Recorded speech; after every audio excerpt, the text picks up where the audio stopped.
the shootings that happen here are black officers shooting young black men. So that's an issue within itself that needs to be addressed. So I'm gonna hand over to let y'all deal with that because they're working for the system of protecting the status quo as it is in Memphis. And so the shootings that we find here are mostly black officers shooting black suspects. I'm gonna drop it right there. Is that, but what's happening in Memphis and Jackson, this is nationwide in this country, is that right? So the same problem, same formula, basically, fundamentally. Omar, is that correct? The figures, do the figures show most black men, African American, killing young black men, or they're just some? I think a couple of weeks ago we said there were some, but not as many as white. Is that correct? What are your facts on that? When you look at the crime data, it shows that 84% of white men kill other white men. But they don't talk about white on white crime. Okay. And with 18,000 plus murders in 2012, and about half of them committed by white men or other white men, that's not a problem. The problem they claim is that when black men kill other black men, then there's a problem. Okay. Because they make it a problem. Okay. Almost all of it is indexed to poverty. Almost every one of them. Right. And if you go back and solve the poverty problem, you can solve much of the murder problem. But the media has a way to blackwash it, to make it appear that the white folks are all right when they kill and black folks are demons when they kill. In fact, they make it a blackwash because if you look at how they characterize it.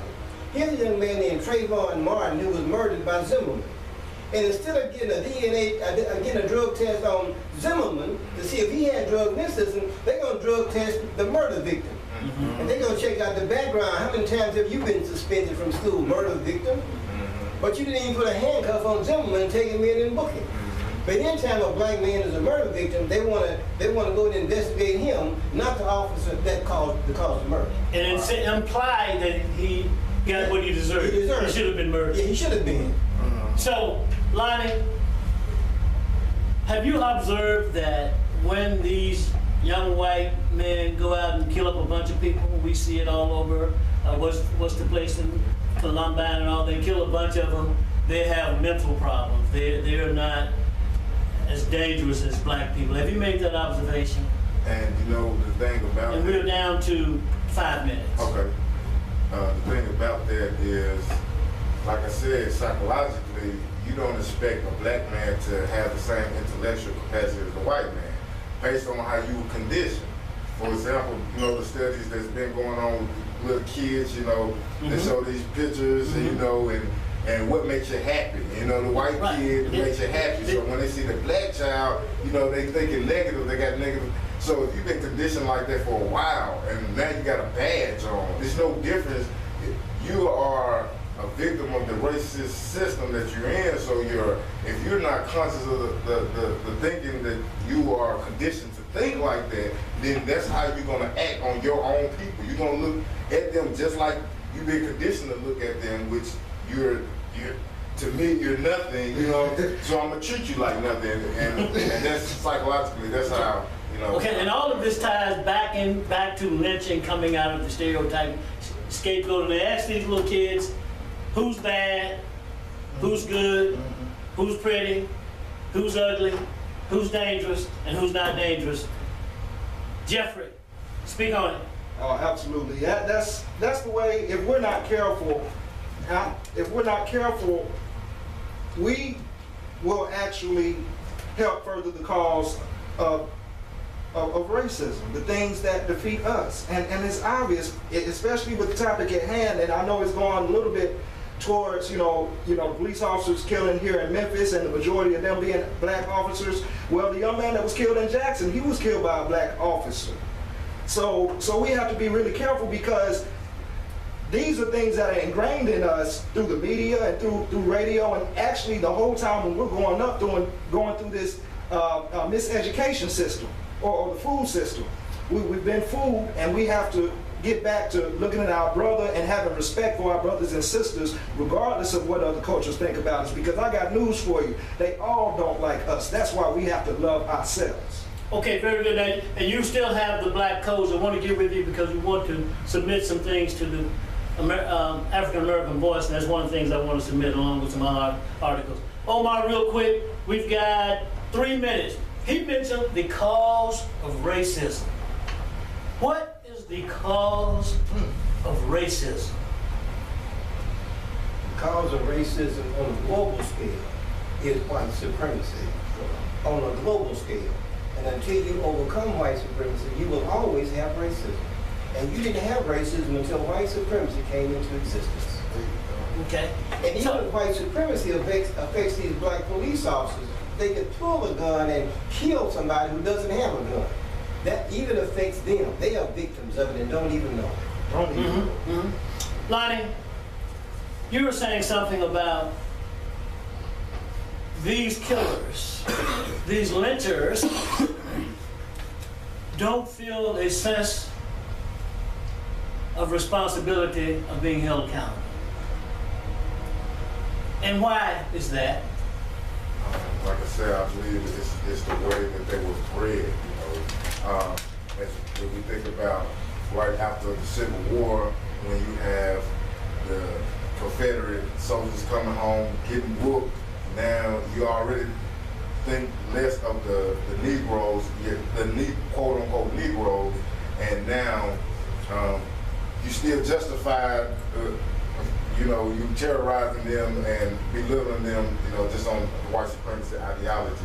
No, go ahead. Let's wrap it up. I want to go. We've got 1 minute. I want to go to Jeffrey on another question, real quick. Okay, real quick. I just want to, speaking on Ida B. Wells, it was one article that she had wrote about of a victim in Jackson, Tennessee, where I'm from, in 1886, a black woman named Eliza Woods. She was.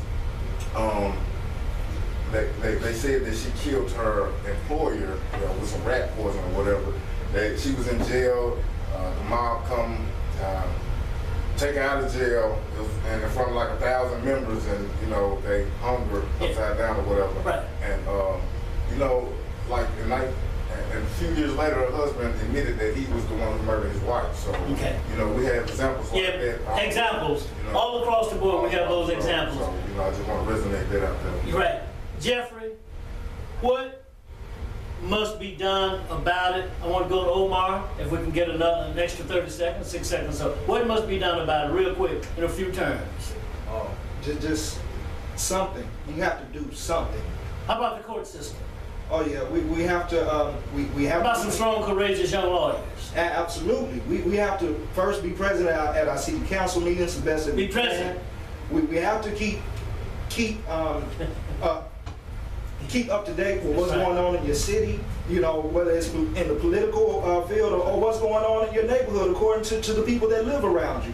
You have to keep your ears open. You have to be willing to network with people who are striving to build a more positive society and a more positive community. We have to work, y'all. We can't be lazy. Okay.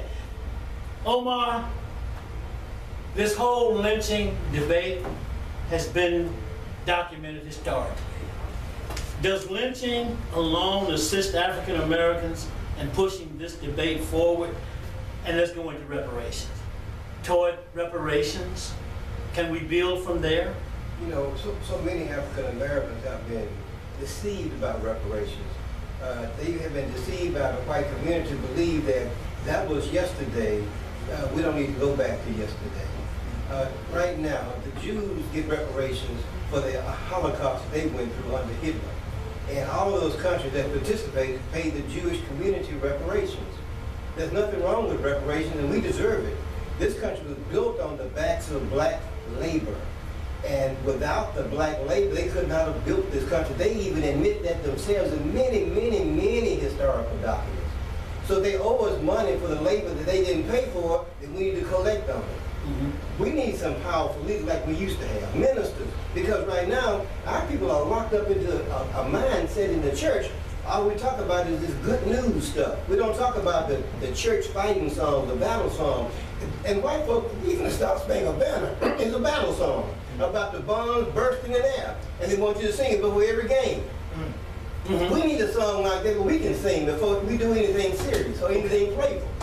We don't do that. Right, we're getting a signal to wrap it up. But lynching, free labor, discrimination, and all of the other ramifications is a debate that can be pushed forward. Is that right? And one last question, and then we're out of here. Omar, what do you say to those and those people who say no need for reparations? And I was surprised at someone to tell me that in these speeches we do and the show, why talk about African American issues every time, every day? Real quick, can you say something about that real quick? And I don't know, as less words as possible. We got to go for the theme song. Go ahead. You know, if you don't want your reparations, call 239-1555. Let me give you a way to give them to me. Okay. Let's chop it up. Love power. Oh, man.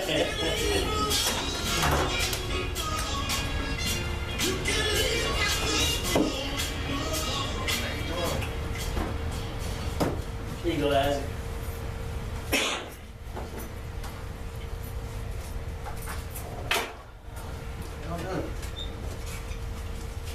They were fighting chickens. How much those chicken fights were back in the day? How many pounds they was gambling? They came all over the South fighting chickens, raising chickens to fight them and kill them. But Michael Vick had a dog fight, and he gets what? How many years in prison? How long was he locked up? He was locked up for like at least 2 years. How many? About 2 years. Okay. And they lost one in the NFL. Folks didn't want to give him